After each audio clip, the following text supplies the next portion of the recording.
For the last few decades, this is pretty much the story we've all known, right?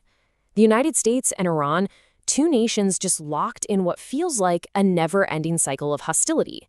And this quote from 2002, it perfectly captures that antagonism that has really defined the relationship for a whole generation. But what if I told you that this 40-year Cold War is just one chapter in a much longer, way more complex, and honestly, a much stranger story? Let's dig into how we actually got here.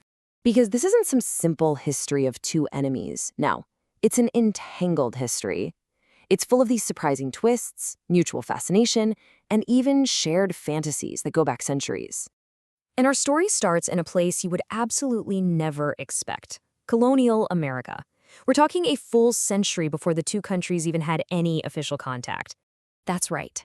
In the 1720s, the very first newspapers, in places like Boston and Philadelphia, were filled with news from Persia, as it was called back then. And this wasn't just a passing mention.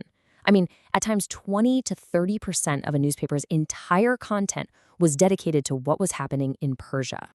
So why the obsession? Well, it's because colonial Americans saw Persia as a kind of East of Eden. To them, it was this idealized, almost fairy tale biblical land. It was the good, non-threatening version of the East, especially when you compared it to their big rival at the time, the Ottoman Empire. Now, this fantasy wasn't just random. It was built on a few really specific ideas. For one, the Bible portrayed Persians in a really good light. You had Cyrus the Great freeing the Jews, and the three wise men were thought to be Persian priests. Second, because most Persians were Shia Muslims, colonial Americans saw them as somehow less Muslim, and therefore less of a threat than the Sunni Ottomans. It was a classic case of the enemy of my enemy is my friend. And here's the incredible part. This fantasy was mutual. A century later, as Iran felt itself getting squeezed by the British and Russian empires, they started to see America as an idealized West of Eden. You know, a powerful Western nation, but one without all that imperial baggage. They saw America as their perfect counterweight. So let's jump forward into the 20th century. This is where those idealized fantasies come crashing into the hard realities of oil, the Cold War, and one single event that would poison this relationship for generations to come. So in 1951, Iran's really popular Prime Minister, Mohammed Mosaddegh, he nationalizes the country's oil industry, which had been controlled by Britain for ages. The US and Britain, fearing he might pivot toward the Soviet Union, engineered a coup in 1953. They got rid of Mosaddegh and put the young Shah Mohammad Reza Pahlavi firmly back in power. Now, this coup forged a brand new, very tight alliance. The Shah became this pillar of US policy against the Soviets. In return, Iran got the most advanced weapons, and the US even helped set up the Shah's feared secret police, Savak. They even supported Iran's first nuclear program. But while everything looked strong on the surface, it came at a huge cost, as this deep resentment against the Shah and his American backers started to brew.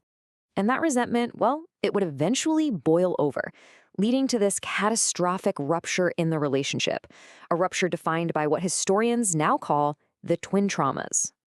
And this is absolutely essential to understand. For Iranians, the story of what went wrong starts right here, in 1953. That coup became the original sin, the proof that America couldn't be trusted, and that the Shah was nothing more than a puppet of the West. By 1979, this resentment just exploded. The Shah was forced to flee the country, and the exiled Ayatollah Khomeini returned to establish an Islamic Republic. Then, the U.S. made a fateful decision. It allowed the ailing Shah into America for medical treatment. In Iran, this was seen as the first step toward another American-backed coup. And that fear, it led directly to the American trauma. Students stormed the U.S. Embassy in Tehran. From the American perspective, it was a shocking, blatant violation of international law. But for the Iranian students who did it, it was a defensive move, born from a very real fear that history was about to repeat itself. The 52 American hostages were held for 444 days. An entire generation of Americans would come to see Iran through the lens of this single crisis. And there you have it, the twin traumas. The Iranian grievance from 1953 and the American grievance from 1979. These two events are like ghosts that still haunt the relationship, a cycle of mistrust that has fueled decades of conflict. So this brings us to the modern era, A 40-year Cold War defined by proxy conflicts, crippling sanctions, and a constant, high-stakes standoff over Iran's nuclear ambitions. In the years after the revolution, this conflict just hardened. The U.S. backed Iraq in its brutal war against Iran. It designated Iran a state sponsor of terrorism. It fought proxy wars across the Middle East. And it used its most powerful weapon over and over, crippling economic sanctions. The central focus, of course, became Iran's nuclear program.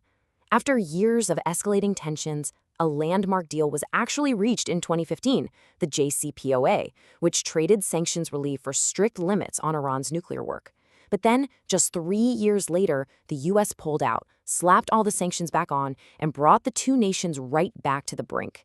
So, after all this conflict, how do we make sense of that bizarre, idealized history that we started with? How do we reconcile these two totally different stories? Well, this quote from historian John Gazvinian really puts it perfectly. The hostility of the last 4 decades is real, no doubt about it, and it's deeply felt on both sides. But it isn't the whole story. It's just the most recent and by far the most bitter part of it. And this is probably the most important thing to take away from all this. The relationship we see today, as hostile as it is, was not inevitable. It's the product of specific historical traumas, layered on top of a much deeper, much more complicated history of, well, mutual fascination and even idealization. Which leaves us with a final and pretty difficult question. Understanding this entangled history is one thing, but can two nations whose relationship began with a fantasy of what the other could be ever truly escape the very real traumas that came to define them?